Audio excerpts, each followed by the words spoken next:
Hello friends, welcome to my channel Anmol Pak Kala. Friends, आज मैं आप लोगों से मूंग दाल की खस्ता कचौड़ी रेसिपी शेयर कर रही हूँ। ये मसालेदार खस्ता कचौड़ी बहुत ही टेस्टी लगती हैं। तो आइए देख लेते हैं फ्रेंड इसकी पूरी रेसिपी, किस तरीके से मसालेदार खस्ता कचौड़ी बनकर तैयार होती हैं। यह खस्ता कचौड़ी मैदा आटा से बनी है। हमने यहाँ पर 500 ग्राम मैदा लिया है, इसको छलनी में छान लिया है। अब हम इसमें मिलाएंगे आधा छोटा चम्मच नमक। आटा गूँथने से पहले हम इसमें मिलाएंगे थोड़ा सा नमक और अजवाइन। अब हम इसमें मिलाएंगे 100 ग्राम गेहूं का आटा। गेहूं का आटा डालने के बाद हम इसको अच्छे से मिक्स कर देते हैं। खस्ता कचौड़ी बनाने के लिए इसमें मिलाएंगे 100 ग्राम रिफाइन तेल। अब हम इसे हाथों से मिक्स कर देते हैं। इस तरह से आटा और तेल अच्छे से मिक्स कर लेते हैं। आटा और तेल जब अच्छे से मिक्स हो जाता है तब इसके इस तरीके से लड्डू जैसे बनने लगते हैं। अब हम इसमें थोड़ा सा पानी डालेंगे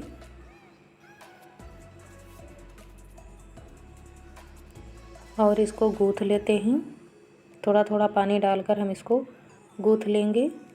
यह आटा हमें बहुत ही सख्त गूँथना है, इसको हमें गीला बिल्कुल नहीं करना है, टाइट आटा बनाकर तैयार करना है। इस तरीके से पानी डालते हुए हमने मैदे को गूँथ लिया है, बिल्कुल टाइट आटा हमने बनाया है। अब हम इसको एक पॉलीथीन बैग में डालकर रख देते हैं। ये हमने पॉलीथीन लिया है, इसके अंदर हम आटे को रख देते हैं और इसको इस तरह से बंद कर देते हैं। अब हम बना लेते हैं स्टफिंग कचौड़ी भरने के लिए। हमने छिलके वाली मूंग दाल ली थी, इसको 4 घंटा पहले भिगो कर रख दिया था। अच्छे से दाल फूल चुकी है, इसको हम थोड़ा सा रगड़ेंगे इस तरह से। उसके बाद इसका हम पानी इस तरीके से छान लेंगे छलनी में और इसका सारा छिलका उतर जाएगा। इस तरीके से दाल को हम साफ़ कर लेते हैं। दाल को साफ़ कर लिया है हमने, इसका आधे से ज़्यादा छिलका हटा दिया है। अब इस दाल को दरदरा पीस लेते हैं। पीसते वक्त इसमें पानी का इस्तेमाल नहीं करना है। इस तरीके से दाल को हमें टाइट और दरदरा पीस लेना है। दाल बिल्कुल भी गीली नहीं होनी चाहिए। दाल को हमने पीस लिया है। अब हम इस दाल को भूनते हैं। भूनने के लिए हमने यहाँ पर कुछ मसाले लिए हैं जो इसमें डालने हैं। 1 चम्मच जीरा, हरी मिर्च और 2 चम्मच सौंफ, थोड़ा सा दरदरा कुटा हुआ अदरक है। गैस को जला करके आंच पर हम कढ़ाई को रख देते हैं। इसमें हम डालेंगे 5 बड़े चम्मच सरसों का तेल। तेल अच्छे से गर्म हो जाएगा तब हम इसमें डालेंगे सौंफ और जीरा, साथ में दरदरा कुटा हुआ अदरक और हरी मिर्च। इस तरह से इसको हम तेल में फ्राई कर लेते हैं। दाल को भूनने में तेल ज़्यादा लगता है, इसलिए तेल की मात्रा थोड़ी ज़्यादा ही रखें। 1 चम्मच हल्दी पाउडर डालेंगे, इसको इस तरह से मिक्स कर देते हैं। गैस की आंच को हम लो ही रखेंगे, हल्दी पाउडर सूखा है नहीं तो जल सकता है। अब हम इसमें पिसा हुआ दाल डाल देंगे। पिसी हुई सारी दाल इस तरह से हम डाल देंगे तेल के अंदर और इस तरह से धीरे धीरे चलाते हुए इसको मिक्स करते हैं। अभी दाल थोड़ा गीला है और यह थोड़ी टाइट भी है, इसलिए इसको चलाने में थोड़ी दिक्कत होती है। इस तरह से धीरे धीरे हम इसको मिक्स कर देते हैं। गैस की आंच को मध्यम रखेंगे और इसको इस तरीके से मिक्स करते जाएंगे। 2 से 3 मिनट हम इस तरीके से मध्यम आंच पर दाल को मिक्स करते हैं। दाल अच्छे से मिक्स हो जाती है। इस तरीके से आराम आराम से दाल को हम भून लेते हैं तेल में। कुछ देर हम इसी तरीके से दाल को भूनते हैं। दाल जब भून जाती है थोड़ी सी तब इसका पानी सूख जाता है और इस तरह से दिखने लगती है। अब हम इसको आसानी से मिक्स कर सकते हैं। अब यह दाल नीचे से ऊपर अच्छे से चलाते हुए बन रही है। इस तरह से दाल को हमें भूनना है। अभी दाल कच्चा है, अभी दाल पूरी तरह से भुना नहीं है। इसको हम इस तरह से हाथ से छूकर चेक कर सकते हैं। दाल अभी आपस में चिपक रही है, इसका मतलब दाल अभी कच्चा है। अभी इसको हमें थोड़ा और भूनना है। अब हम इसमें मिलाएंगे थोड़े सूखे मसाले। 1 चम्मच लाल मिर्च पाउडर, 1 चम्मच बारीक पिसा हुआ धनिया पाउडर, 1 चम्मच गरम मसाला और साथ में हम इसमें मिलाएंगे काली मिर्च पाउडर और भुना हुआ जीरा पाउडर, थोड़ा सा काला नमक, तीनों चीज़ें हम इसमें ऐड कर देते हैं। अब हम इसमें मिलाएंगे स्वाद के अनुसार थोड़ा सा नमक। हमने नमक को आटे में भी डाला है, इसलिए नमक की मात्रा इसमें थोड़ी कम ही रखेंगे। अब हम इसको अच्छे से मिक्स कर देते हैं और 2 से 3 मिनट इसको हम फिर से भून लेते हैं। दाल को हम जितना अच्छे से भूनते हैं कचौड़ियाँ उतना ज़्यादा स्वादिष्ट लगती हैं। यह कचौड़ियाँ 4 से 5 दिन तक आप रख कर के खा सकते हैं। इनका ना ही टेस्ट चेंज होता है, ना ही खुशबू, बहुत ही टेस्टी लगती हैं। 5 से 6 मिनट तक हमने दाल को मध्यम आंच पर भूना है और दाल भूनकर तैयार हो चुकी है। अब हम इसे हाथ से अगर छू कर देखते हैं तो यह आपस में बिल्कुल चिपक नहीं रही है। इसका मतलब दाल अच्छे से भूनकर तैयार हो चुकी है। दाल जब भुन जाती है अच्छे से तब यह आपस में बिल्कुल नहीं चिपकती है, इस तरह से बिल्कुल बिखरी हुई रहती है। अब हम इसमें मिलाएंगे बारीक कटा हुआ हरा धनिया पत्ती। आप चाहें तो इसमें मेथी पत्ता या फिर पुदीना पत्ता भी डाल सकते हैं। आपको जो भी पसंद है इसमें डाल सकते हैं। बारीक कटा हुआ हरा धनिया पत्ती डालने के बाद इसको एक बार हम फिर से मिक्स कर देते हैं ताकि दाल और धनिया पत्ती अच्छे से मिक्स हो जाए। मिक्स करने के बाद इसको हम अलग बर्तन में निकाल कर ठंडा कर लेते हैं और इसकी अब हम बना लेते हैं कचौड़ियाँ। दाल भुन चुकी है, उसको हमने थोड़ा सा ठंडा भी कर लिया है। अब हम इसमें से लेंगे थोड़ा सा आटा। अभी हम इसमें से थोड़ा सा आटा निकाल रहे हैं, बाकी का आटा हम साइड में रख देते हैं। इस आटे से हमें छोटी छोटी लोइयाँ काट लेनी है। इस तरीके से हम आटे को बनाएंगे। उसके बाद इस तरह से इसकी छोटी छोटी लोई काट कर रख लेते हैं। सारी लोई हमने काट कर रख ली है। अब हम एक लोई उठाएंगे और हथेलियों पर इसको रोल करेंगे। उसके बाद इसको हम कटोरी की तरह बनाएंगे। ज़्यादा बड़ी नहीं करना है, छोटी सी बनाना है।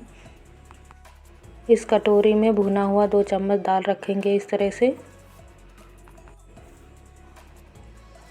उसके बाद हम इसको इस तरीके से बंद कर देते हैं धीरे धीरे से। सारा दाल अंदर हो जाएगा और आटा बाहर आ जाएगा।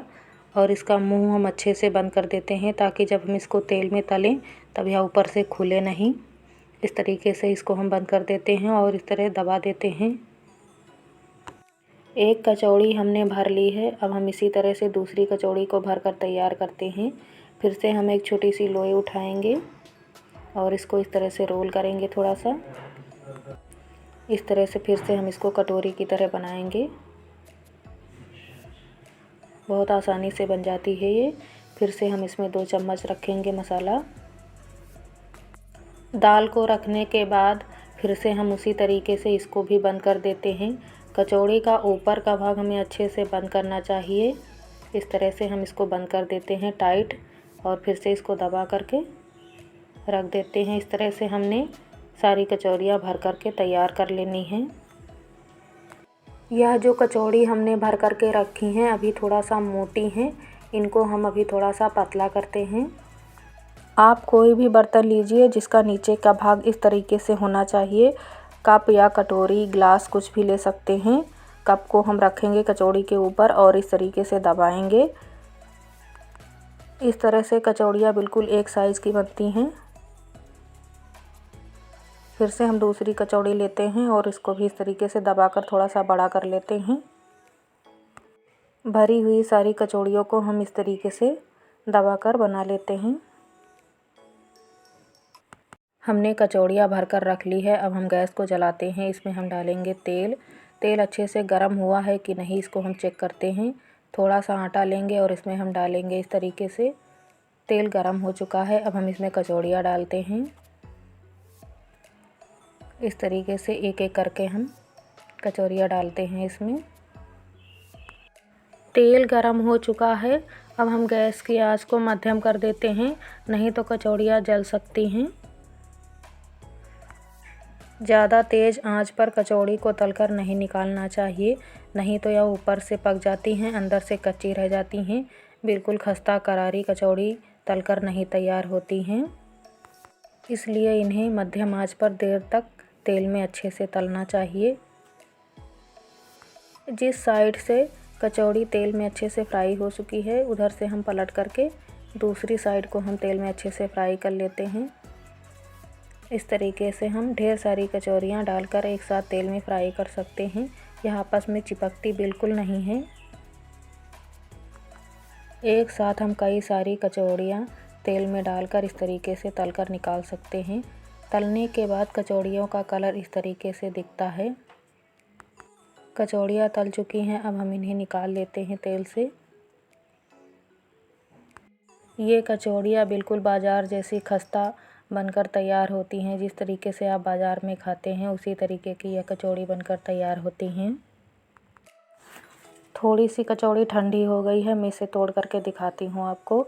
इस तरीके से बहुत टेस्टी कचौड़ियाँ बनती हैं। आप कभी भी किसी भी मौसम में इन कचौड़ियों को बनाकर खाइए, बहुत ही टेस्टी लगती हैं। होली के मौके पर आप मेहमानों को इस तरीके से खस्ता कचौड़ी बनाकर खिलाइए, बहुत ही अच्छी बनती हैं, सभी को बहुत पसंद आएंगी। फ्रेंड्स, हमने तो खस्ता कचौड़ी बनाकर तैयार कर ली है। आप लोग भी इसे होली पर ज़रूर बनाइएगा। इस तरीके से बनी हुई दाल मसाला खस्ता कचौड़ी बहुत ही टेस्टी लगती है। अनमोल ने मुझे खिला दिया है, मैंने टेस्ट कर लिया है, बहुत टेस्टी लगती हैं कचौड़ियाँ। सो फ्रेंड्स, मेरी यह रेसिपी आपको कैसी लगी कमेंट बॉक्स में ज़रूर बताना।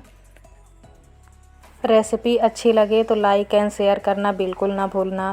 Friends, happy Holi. मिलते हैं नेक्स्ट रेसिपी के साथ, तब तक के लिए बाय बाय।